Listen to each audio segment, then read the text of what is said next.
Bueno, pues bienvenidos a este evento de Psicoanalizarte. La película que acabamos de compartir se llama El Profeta y esta película es del año 2014 con el director Roger Allers.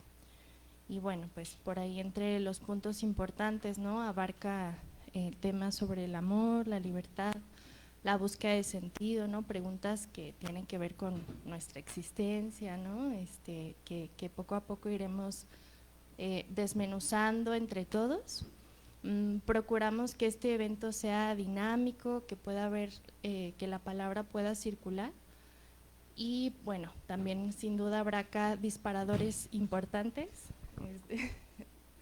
este, disparadores con los comentaristas que presentaré enseguida. Bueno, de mi lado izquierdo está María de Lourdes Centeno, que ella es maestra en educación y procesos cognitivos por el ITESO.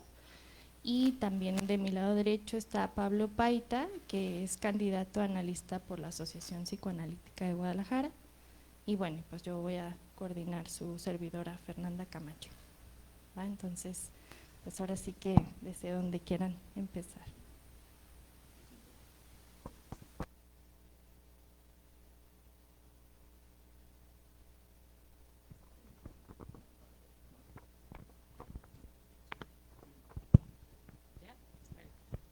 Muchas gracias. Bueno, antes que nada quiero agradecer la invitación que me hizo Noemí para estar el día de hoy aquí con ustedes. Me da mucho gusto, bueno, estar aquí compartiendo, bueno, primero haber tenido el gusto de ver la proyección de la película y ahorita pues abrir un momento para pues comentar un poco sobre ella, ¿no? Bueno, como bien dijo Fernanda, yo soy Lourdes Centeno, soy profesora del ITESO y tengo pues alrededor de 20 años que trabajo con infancias, particularmente con infancias que tienen dificultades en temas de aprendizaje, de la lectura y la escritura, y que además son infancias que están en condición de vulnerabilidad, ¿no? Entonces esto hace que estos niños y niñas tengan como muy poco acceso, accesos muy restringidos a lo que conocemos en general como la cultura escrita, ¿no? Ya sea a través de actividades artísticas, recreativas, normalmente se acercan a este aprendizaje nada más a través de la escuela, ¿no? Y entonces parte del trabajo también que hacemos con estos niños y niñas no es únicamente como enseñarles, digamos, como a leer y a escribir, sino ponerles de frente a un gran número de experiencias de lectura y de escritura que les vayan como permitiendo, por un lado, pues replantearse la importancia de este aprendizaje en su vida, porque ellos lo ubican nada más como un aprendizaje importante para su vida escolar, ¿no? Y por otro, pues resignificar, que resignifiquen, ¿no? Esto de la experiencia de la lectura y la escritura, ¿no? Quise hacer énfasis en esto porque pues lo que yo voy a hablar sobre esta película pues está muy relacionado con esto que yo hago, ¿no? Entonces, bueno, particularmente el personaje de Almitra, pues cuando yo vi la película fue el que me atrapó y me envolvió y creo que sobre eso es lo que yo voy a conversar. Pero bueno, antes de empezar, aquí como dijo Fernanda, que decía, bueno, vamos a hablar un poco como de historizarnos. Sí me gustaría como compartir. Creo que esto que yo hago tiene también que ver mucho con mi historia personal, ¿no? Por un lado, vengo de una familia de prácticamente mujeres, ¿no? Yo tuve 5 hermanas, tuve 12 primas hermanas, nada más 3 primos hermanos. Y del lado de mi abuelo materno, mi abuelo tuvo 16 nietas y únicamente un nieto varón, ¿no? Y dirán, bueno, ¿esto qué tiene que ver con lo que yo hago ahorita con estos niños, con la lectura y la escritura? Pues curiosamente todo el tema que tiene que ver con la tradición de con los cuentos tradicionales y la tradición de narrar historias, pues resulta que es un oficio que es esencialmente femenino, ¿no? Somos las mujeres las que a través de la historia narramos, construimos esas historias y las vamos pasando como de generación en generación, ¿no? Además, bueno, pues crecí con dos grandes lectoras, mi madre y mi abuela, y mi madre además tenía una característica especial que era que le gustaba leer en voz alta. Entonces ella nos leía los libros que ella leía. Y lo que recuerdo es que a mí me tocó en una ocasión que me leyera Don Quijote de la Mancha, que era un libro que ella adoraba, incluso lo leyó 2 veces. Y la verdad no recuerdo ninguna de las maravillosas historias de Don Quijote de la Mancha, pero lo único que recuerdo pues de esa experiencia lectora que tuve con mi madre fue que a mí me parecía me parecían muy divertidas, entonces yo me reía, me acuerdo que yo me carcajeaba de lo que mi mamá me leía, y también recuerdo pues esa maravillosa sensación de estar como recostada al lado de ella, que ella me leyera, ¿no? Entonces yo creo que de ahí también salió, o tengo este gusto, ¿no? Por los libros, por leer, ¿no? Y por estar ahorita compartiendo con estos niños y niñas, ¿no? Digamos que esta conducta nos deja ver algo, ¿no?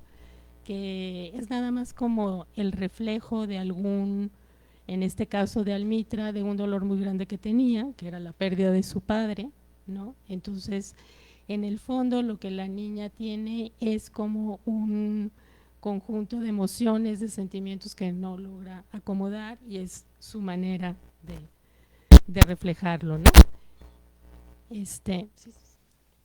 ¿Ya? ¿No? ¿Ya? ¿Ya se oyó? Muy bien. Aquí no se oye, pero bueno.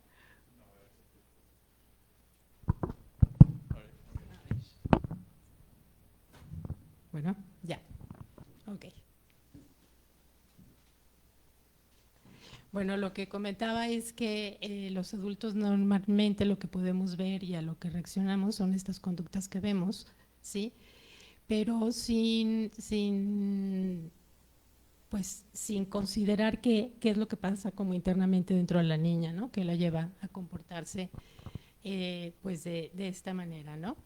Y entonces cuando sucede esto, lo que resulta es que los adultos, digamos, pues no nos podemos vincular adecuadamente con estos niños, entonces la relación que tenemos con ellos no sirve como un motorcito de cambio o de aprendizaje para ellos, ¿no? Por los comentarios que salen en la primera escena, no es la primera vez que la niña llegaba a la plaza y hacía un desastre, ¿no? Como que ya era algo que se repetía. Yo supongo que los adultos a su alrededor siempre hacían lo mismo, regañarla, llamarle la atención, pero eso no era suficiente ni lo que se necesitaba para que esa niña realmente como pudiera cambiar, ¿no? Entonces, creo que, bueno, por supuesto que tampoco es fácil, y también se ve en varias escenas de la película, lidiar, ¿no? Con estos niños, con estas infancias, porque viven algunos casi como al límite, ¿no? Como que en la película se refleja muy bien eso, andar por las bardas, por los hilitos de los alambres, y algunos de ellos de verdad sí están como al borde o ya están bastante desbordados, ¿no? Hay infancias muy desbordadas. Entonces, este tema de contenerlos, de escucharlos, de entenderlos, pues ciertamente demanda mucha energía, mucha paciencia, y yo creo que sobre todo demanda mucho amor por parte de los adultos que están a su cargo.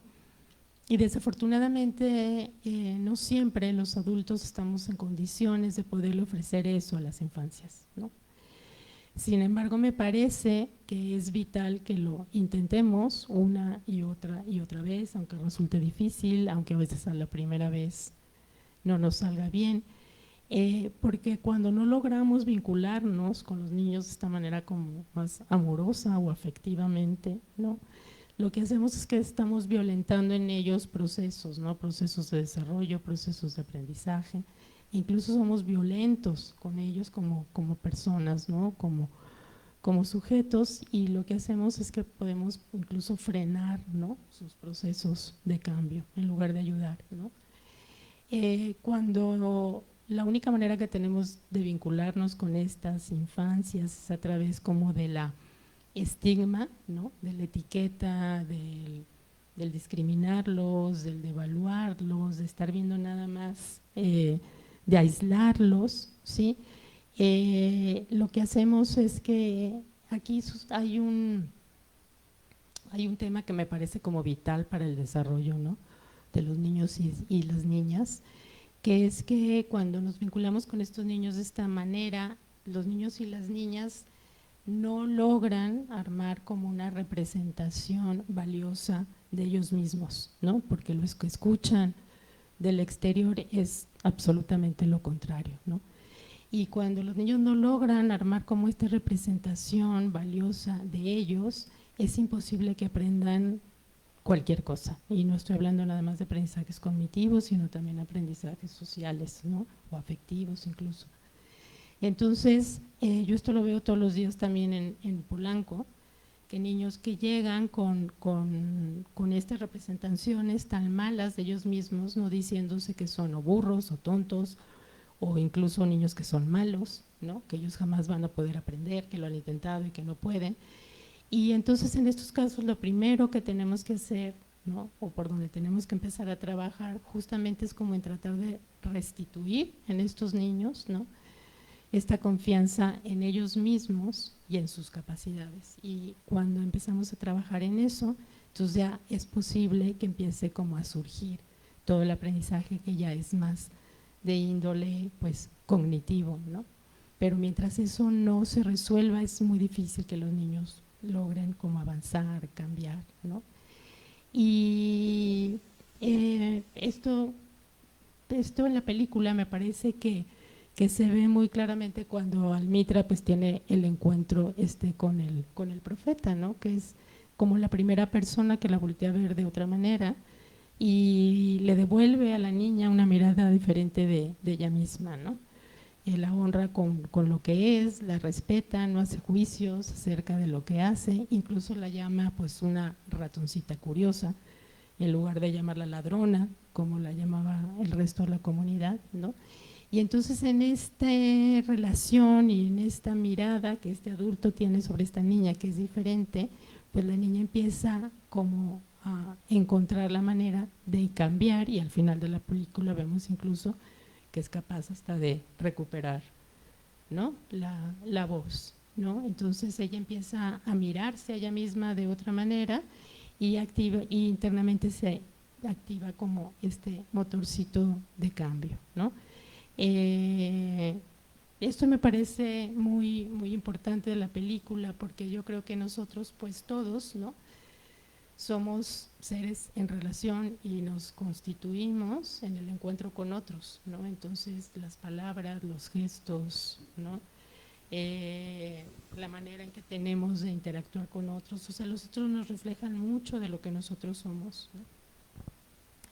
Entonces nos vamos construyendo subjetivamente a través de este intercambio, ¿no? Entonces si las infancias reciben miradas que los devalúan, que los desprecian, que los minimizan, fácilmente pueden creer que ellos, o sea, construirse esas subjetividades, ¿no?, que no los dejan crecer. Pero si por el contrario reciben otro tipo de miradas, pues tienen como esta capacidad de salir adelante, ¿no? Y bueno, también por supuesto el poder de la palabra, me parece que la película habla muchísimo acerca de eso, de la importancia de las palabras, ¿no?, que abrazan, que dan esperanza, que construyen, que nos ayudan a vernos a nosotros mismos de maneras diferentes. Y bueno, pues yo lo dejaría hasta ahí.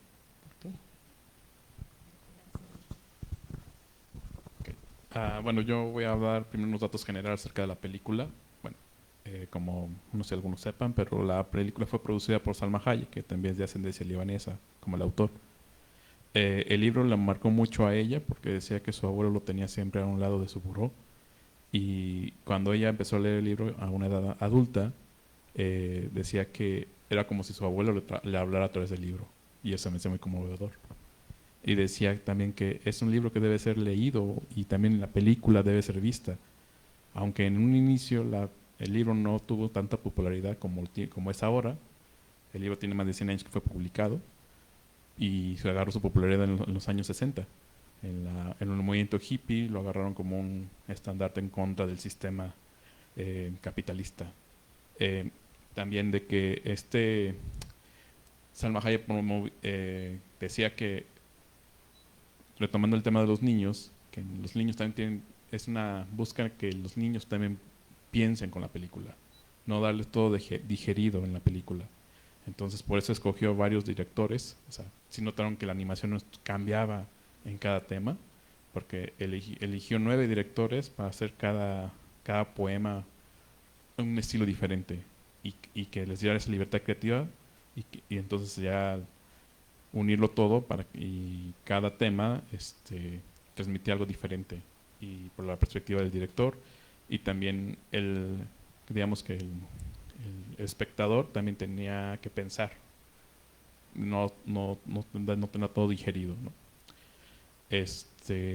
Y retomando también el tema también me llamó mucho la atención el primer encuentro de Mustafa y la niña, Almitra, porque para mí fue como una sesión terapéutica entre que Mustafa era como el terapeuta y Almitra era la paciente, porque Mustafa se mostró como que se adaptó al mundo, a la visión de Almitra y actuó en su mundo y eso ayudó para que hubiera un vínculo más afectivo entre ambos. En las sesiones de análisis tal vez no ocurre en una sola sesión, pero eso es algo que se trabaja mucho, ¿no? Bueno, yo no trabajo con niños, pero mis colegas tal vez me pueden confirmar eso, ¿no? Que trabajan con niños. Y eso también ayuda a que haya un vínculo entre ambos. Y él pudo hacer porque ella se sintió escuchada en su mundo y con su visión y con también como ella veía el mundo y él entendía. Su mamá obviamente por muchas razones estaba muy agobiada, el trabajo y pues también pues estar viuda, que ahora tiene que sacar los dos adelante, pues no tenía como que cabeza ni espacio como para poder escucharla como Almitra quería sentirse escuchada. Bueno, eso es todo por el momento. No sé. Sí, yo también quisiera tomar un segundo el micrófono antes de pasar a que circule, también quisiéramos escucharlos a ustedes. Y bueno, yo voy coincidiendo, ¿no? Lo que voy escuchando con ambos comentaristas en que ciertamente los niños están en construcción, ¿no? Yo creo que es algo que es importante tener en cuenta.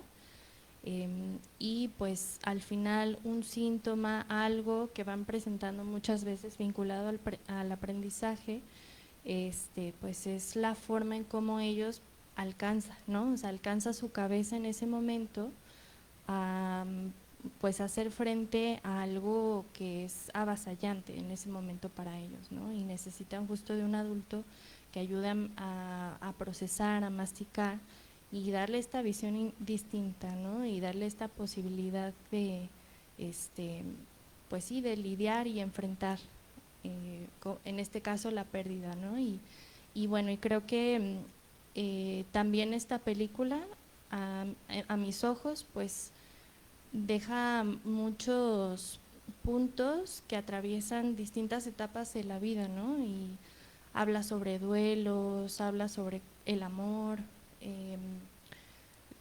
sí, ¿no? Esta unión entre la vida y la muerte, los vínculos que tenemos con los demás, el sistema, ¿no? Bueno, a mí me parece también impresionante cómo pues aparece este gobierno como opresor, ¿no? O sea, como qué pasa ante el cuestionamiento, qué pasa ante tener un juicio propio, ¿no? Entonces por ahí quisiera poner estos puntos para pues sacar más, ¿no? Entonces, ¿alguien quisiera participar? ¿Qué piensan?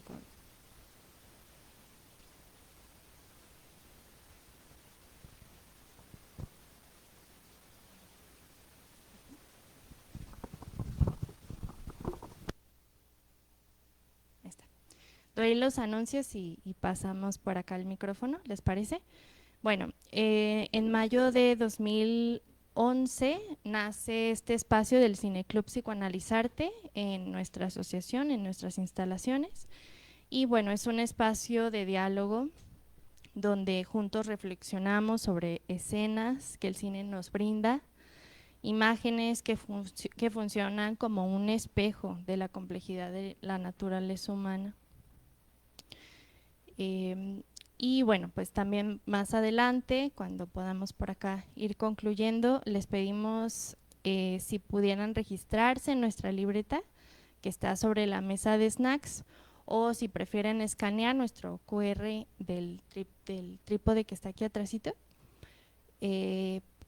donde, bueno, pues acá nos pueden compartir a través de este enlace un poquito sobre su experiencia en este espacio, qué sugerencias, qué películas les gustaría, ¿no?, que pudiéramos proyectar acá para enriquecer. Bueno, también como anuncios, los esperamos para la próxima función, que será el sábado 11 de julio con la película Close de Dirk Lucas. Con ella damos cierre a esta primera cartelera del año y los invitamos a estar atentos a la siguiente, que estarán pues muy interesantes. Bueno, ahorita continúo con los anuncios para poder acá dar circulación a la palabra. Nada más para agregar acerca de esta sesión que hubo entre Mustafa y Almitra. Bueno, y citando al psicoanalista Donald Winnicott, que menciona que el terapeuta tiene que proporcionar un ambiente facilitador donde tiene que haber sostén y seguridad hacia el paciente. En este caso, la niña se sentía muy segura en ese ambiente, en ese cuarto con él. Y también esta creatividad que la niña tenía fue también un medio de comunicación entre ellos dos. Y eso también fue una herramienta muy indispensable para poder haber este vínculo. Y ya, ahora sí. Bueno, a mí me encantó mucho la película porque me hizo pensar muchas cosas, igual lo que venía comentando la doctora Lulú, en esta parte de cómo, o sea, pensar cuando no hay la voz, no hay la palabra, y pensaba yo en el dolor tan grande que vivió esta niña, la pérdida de su papá, ¿no? Y me gusta pensarlo en la manera de acá del psicoanálisis, porque nos ofrece distintas miradas y nos hace también pensar sobre las funciones maternas y paternas. Hay una psicoanalista, Pierre Lanier, que dice que la madre es portadora de la voz, ¿no? Es la que le introduce el mundo al bebé, ¿no? Pero la función del padre es lo simbólico, es quien le permite, le autoriza, ¿no? Salir al mundo.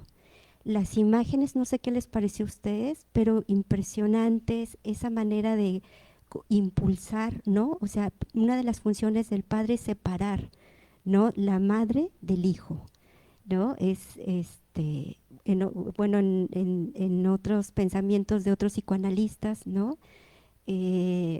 Lacan dice, a la madre no integrarás tu producto, ¿no? Hace una separación, una distinción. Y como posteriormente el padre es el que impulsa a este hijo, ¿no? O sea, con esta separación que hace de la madre, ¿no? Que igual lo vemos en la película, ¿no? La madre, como dice Pablo, ¿no? Estaba ocupada por la sobrevivencia, ¿no? Y la preocupación de que su hija no podía hablar. Entonces necesitaban a un tercero ahí, ¿no?, que pudiera intervenir. Y eso es lo que, por ahorita. ¿Alguien más que le evocó la película, que le despertó? Les invitamos a hacer un diálogo con esto.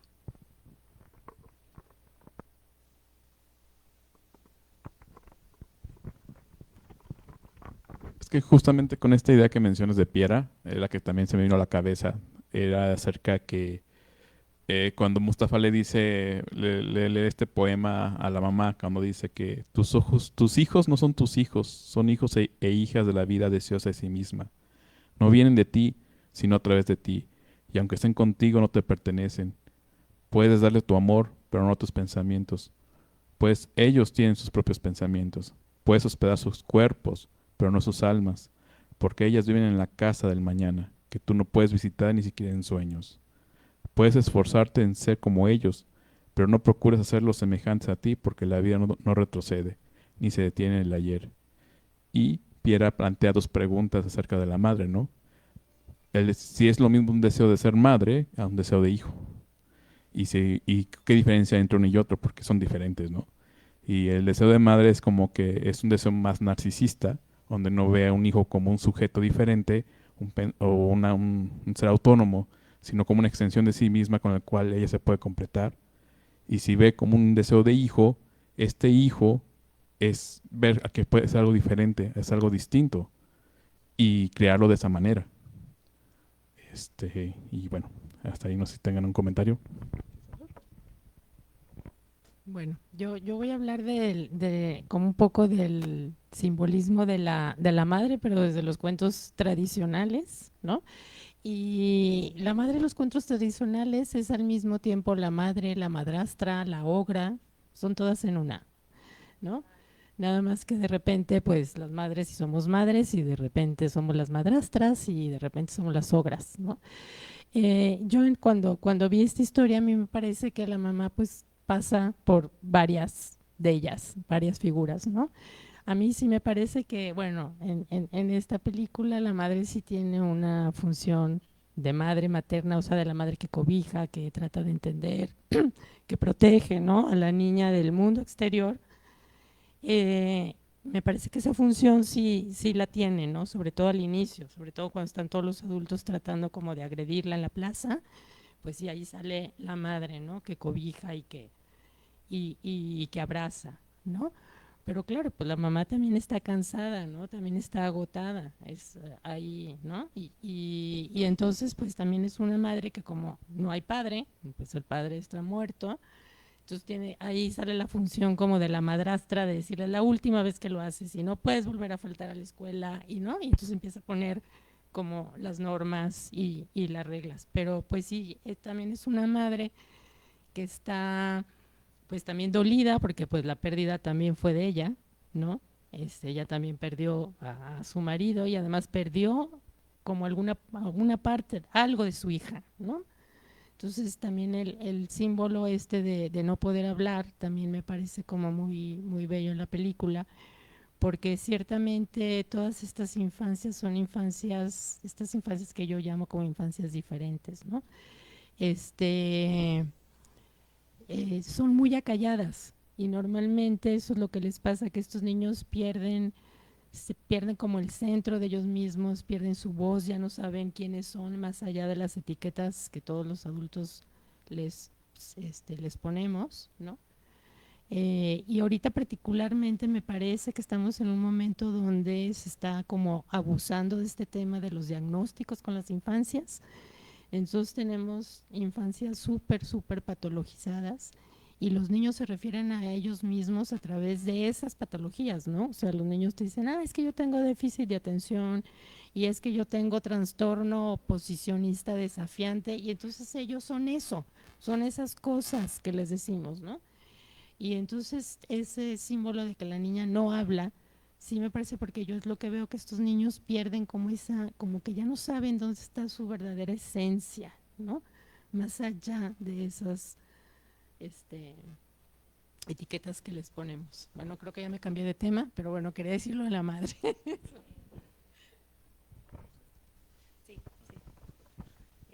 Bueno, yo también me uno al barco.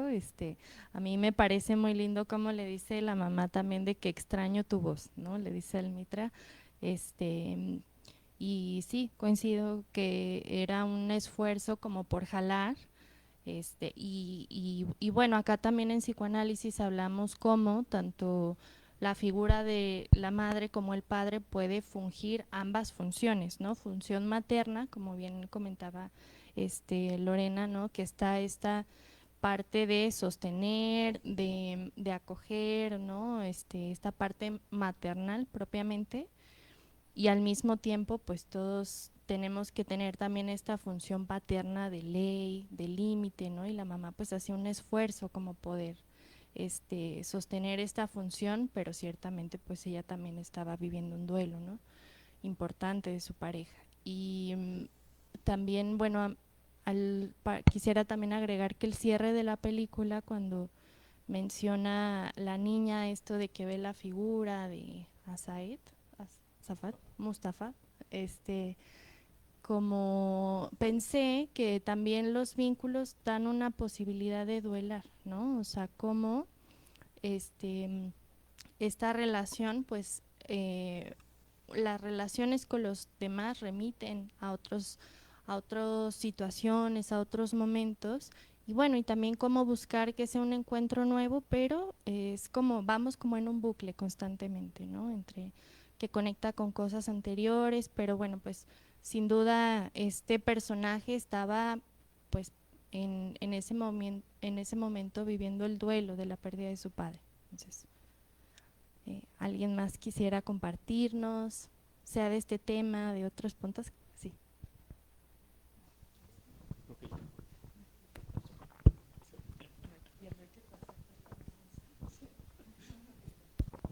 Muchas gracias, buenas noches.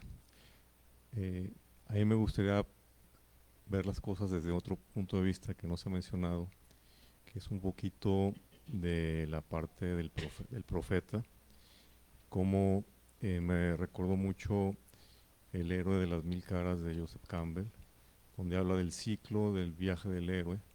Entonces, como este profeta en su encierro está como en el vientre de la ballena, y luego hay esa pues remite mucho a la historia de Jesucristo también, ¿no? A esa figura donde va hacia su calvario y no está enterado, no, y luego acepta. Ese es un llamado y una negativa al llamado, y luego lo acepta, y cómo convive con todos los seguidores, y el tema de salvar el mensaje, de rescatar, que ahí es ahora sí que el legado de la niña, como un poco refiriéndose a los evangelistas, ¿no? O sea, me van a matar, pero mi mensaje va a quedar vivo.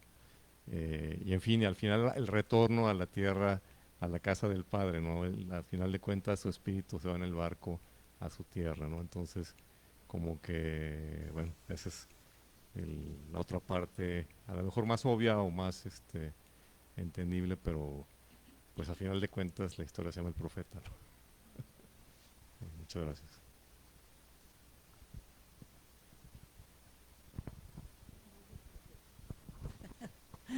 Más del profeta, sí.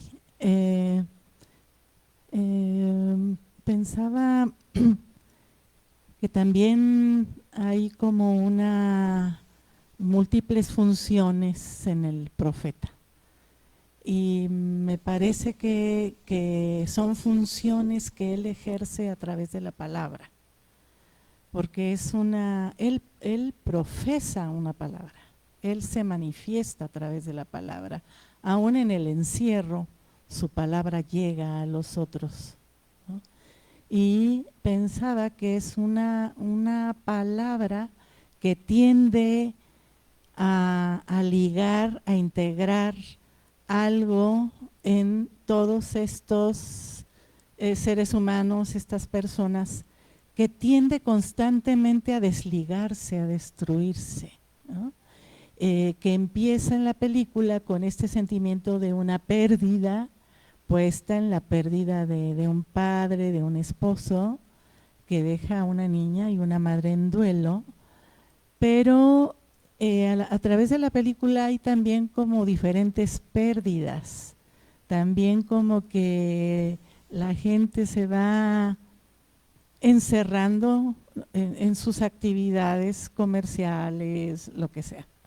Y es la palabra que profesa este profeta el que luego va reuniendo, va integrando diferentes experiencias humanas, ¿no? Habla del amor, de la sexualidad, del odio incluso, cuando le dice a este personaje del ejército, cuando se empiezan a pelear, a destruir, dice, espera, la destrucción no es la solución, es cómo ligar, cómo. Entonces pensaba que es una palabra del eros, la que profesa el profeta. Es apostarle a una palabra que apuesta a la vida ante la tendencia humana a la destrucción en diferentes momentos, y que incluso estos otros personajes que tienen una mirada negativa con respecto a la niña cambia a partir de esta palabra del eros, ¿no? Entonces también es una mirada que tiende a transformar esto destructivo en algo amoroso, digamos, y yo me iría también por este lado amoroso, no nada más a lo mejor como algo equivalente a esta figura religiosa, sino que también como aunque muera la persona puede quedar la palabra, pero la palabra que integra, la palabra amorosa, que va a estar en permanente lucha con incluso una palabra que puede destruir, no solo una mirada, sino una palabra como la que decías, Luli, ¿no? Con estos niños, cómo son vistos y cómo son hablados. Y cómo en la película se va viendo cómo va transformándose esta mirada y esta palabra, no solo acerca de la niña, sino de los propios adultos, y en la medida en que gana una palabra que tiende a ligar, a integrar, también va cambiando una sociedad. Y eso me parece muy lindo porque es como una obra de Gibran Jalil, el profeta, que busca eso, o sea, cómo esa palabra puede tener poder ante la palabra y el acto destructivo. Me parece también lindo, no solo en el individuo, sino como grupo, ¿no? Me parece. Más algo rápido, justamente lo que dices, Vicenta, acerca de que el profeta toma muchas facetas, y me imagino esta sociedad como también como unos padres, por ejemplo el gobierno aquí era como un padre muy severo, y el profeta era como esa madre afectiva, porque uno de los personajes le dice, es que tú nos alimentas el alma, ¿no? Eso me hizo muy, muy impactante, ¿no? Y como cuando ellos dos, como el profeta y el gobierno no estaban bien, pues se reflejaba en los hijos, ¿no? El resto de los personajes, ¿no? Y cómo eso también influye en su comportamiento, ¿no? Que no se lleven bien estas dos partes.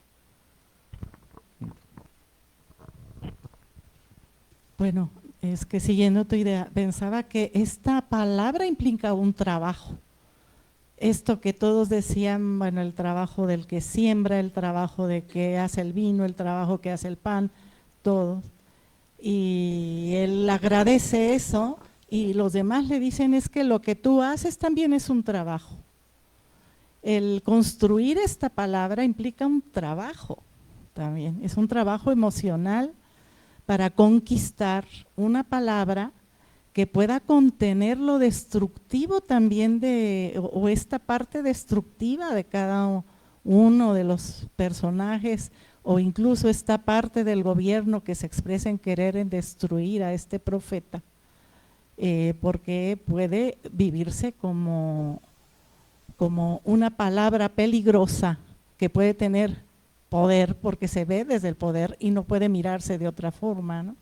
Es un trabajo muy arduo poder conquistar esta palabra y esta otra mirada también, ¿no?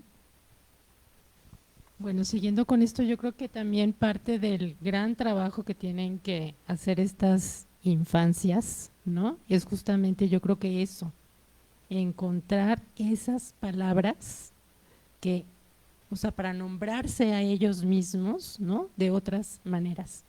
No sé, yo creo que todos de alguna manera estamos como constituidos por infinitas palabras, ¿no?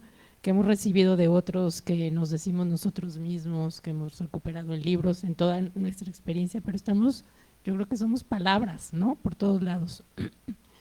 Y yo veo con estos niños que ese es como pues su gran reto, ¿no? Encontrar nuevamente palabras pues que los dignifiquen, que los valoricen, ¿no? Que les vuelvan a dar vida, ¿no? Porque estos niños son como muy jalados, hablando así que de la vida y de la muerte. Digo, yo no sé nada de psicoanálisis, pero son como también muy jalados hacia este lado como más oscuro, ¿no? Y entonces es una lucha como para constante de ir hacia el otro lado. Y también esta película a mí me deja pensando sobre el papel de la comunidad en general, de la sociedad, ¿no? ¿Qué papel juega la sociedad? Tanto como en la patologización de las infancias como en el cuidado de las infancias, ¿no? Y creo que al final se ve muy claro cuando alguien el que más decía que la niña era un problema, como que empieza la riña porque quiere defenderla, ¿no? Entonces también cómo nos podemos vivir acompañados cuando tenemos una problemática encima, cuando hay otros, ¿no? Que están pues también ayudándonos a sacar adelante el barco que nos está costando mucho trabajo, ¿no? La mamá sola con la niña, no es lo mismo que tuviera todo un grupo detrás tratando de ayudarla, ¿no? Y además ayudándola pues de manera amorosa, ¿no? Entonces sí creo que también en estos tiempos estamos también muy puestos en que el problema, y yo creo que se debe esto de los diagnósticos, que el problema lo tienen los niños. O sea, el niño tiene algo y señora, haga algo con su niño que tiene X cosa y soluciónelo, ¿no? Y el problema es del niño, de la mamá o del papá o de quien cuida a la criatura. Pero ni de la escuela, ni de los tíos, ni de ninguna otra institución social, ¿no? Entonces yo digo, no, pues esto es un problema que se genera desde muchísimos ambientes, ¿no? Todos tenemos algo que ver con la salud de las infancias. De alguna manera o contribuimos o las obstaculizamos, ¿no? Entonces también es importante esto de la película, ¿no? El poder de la comunidad. Claro, yo también quisiera agregar, ¿no? Sobre cuando hablabas, Lourdes, sobre los cuentos, ¿no? O sea, como lo importante de las historias, esta palabra que liga, como yo sí me sorprendí muchísimo, sobre todo con la fotografía de la película, ¿no? Estas distintas ilustraciones, por ahí hubo una que a mí me figuraba el cuadro del beso, ¿no? De Gustav Klimt, y bueno, como el arte en general, ¿no? O sea, a propósito del espacio del cineclub, el cine, la poesía, la pintura, ¿no? El arte en sus distintas formas de expresión, pues hace un puente con el mundo afectivo, y cómo es una ventana de oportunidad para poderle dar nombre, poder entender, ¿no? Muchas cuestiones que nos suceden internamente.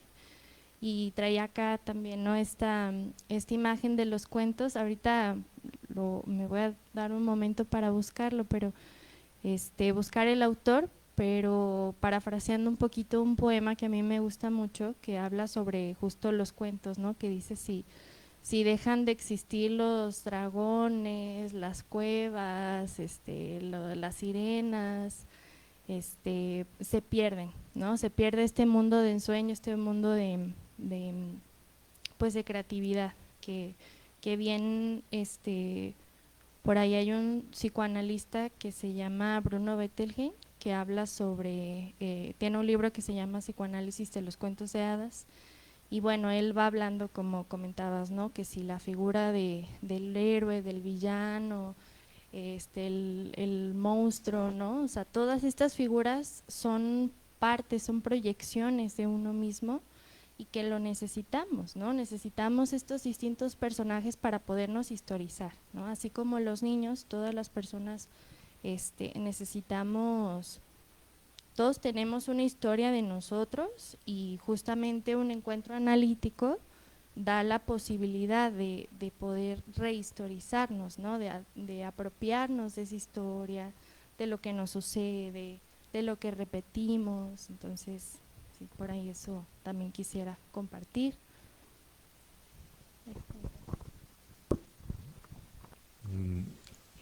Me corrigen si me equivoco, pero pareciera un error de la película, o yo no vi más niños, no vi que la mujer, la mamá tuviera familia, no tiene hermana, no tiene mamá, no tiene abuelito, no tiene… Y a lo mejor no es un error, a lo mejor así a veces nos sentimos, a lo mejor así se siente a veces la gente, una soledad como que no formara parte de ese árbol o engranaje o ese entorno que pudiera apoyar, ¿no? Gracias. Bueno, voy a retomar una idea que Maffer mencionó hace rato acerca de la película, que también se me hizo muy padre. Cuando cuando Almitra ve a Mustafa en el barco, ¿no? Y a mí esa imagen me significó como una resignificación de este duelo que no pudo tramitar Almitra con su padre mismo, y por eso mismo que no pudo ni siquiera expresar y perdió la voz. Bueno, para no comunicarse, no puede comunicarse con las demás personas. Y al ver a Mustafa era como también una manera de poder ya haber asimilado el duelo de su propio padre. Y eso es la parte que es muy padre de esta última escena. Y pues muchas gracias por haber venido. Espero que les haya gustado nuestros comentarios. Bueno, pues yo para cerrar diría que pues intentemos mirar, ¿no?, siempre a las infancias con los ojos bien abiertos, los oídos también bien abiertos, porque lo que vemos en las conductas de los niños y niñas siempre habla de algo que traen dentro de ellos mismos, en su interior, ¿no? De un montón de sentimientos que a veces no son, que no saben a veces qué hacer con ellos. Puede ser miedo, angustia, ansiedad, igual puede ser también alegría, pero que siempre lo que nos muestran de sus conductas nos habla de algo que está adentro. Entonces, que intentemos como pasar más allá de lo que se ve para pues llegar como a la esencia, ¿no?, de lo que estos niños nos quieren como comunicar. Y muchísimas gracias por la invitación.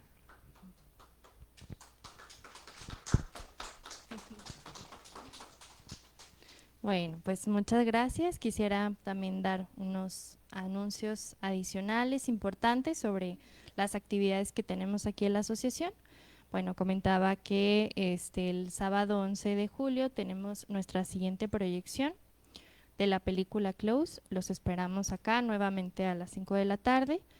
Y bueno, entre otras actividades está La Cura por la Palabra, que es un programa que tenemos por radio vía Facebook Live, y este evento es todos los martes.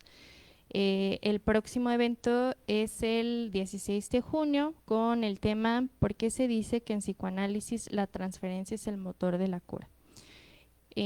Está con las conductoras Luisette González y Sandra Lara.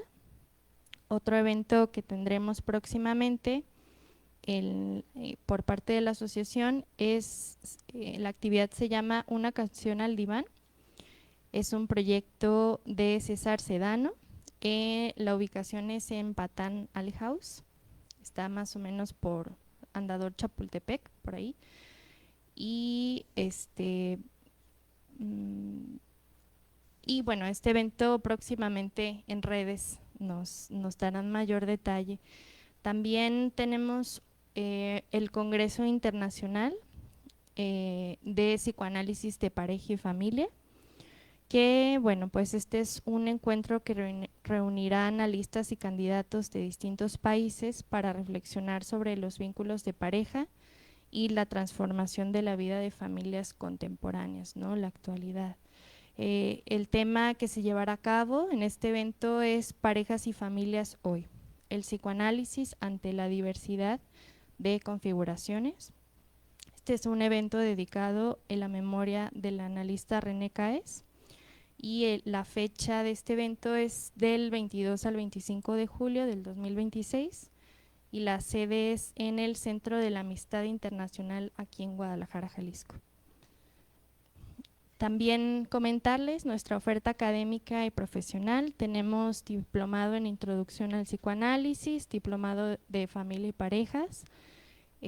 Contamos con la maestría en Psicoterapia Psicoanalítica y la formación en Psicoanálisis, que a su vez está avalada por la Asociación Psicoanalítica Internacional. Y también comentar que tenemos servicio a la comunidad con nuestra clínica José Sayago, donde se ofrecen procesos de psicoterapia a bajo costo. Y bueno, pues acá también hay que mandar un mensaje vía WhatsApp al número de la clínica y bueno, entonces tendrán respuesta para poder continuar con este proceso.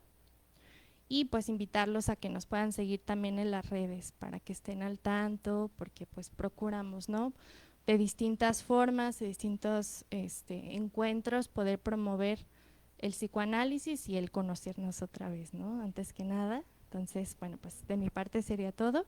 Muchas gracias por su asistencia, un gusto.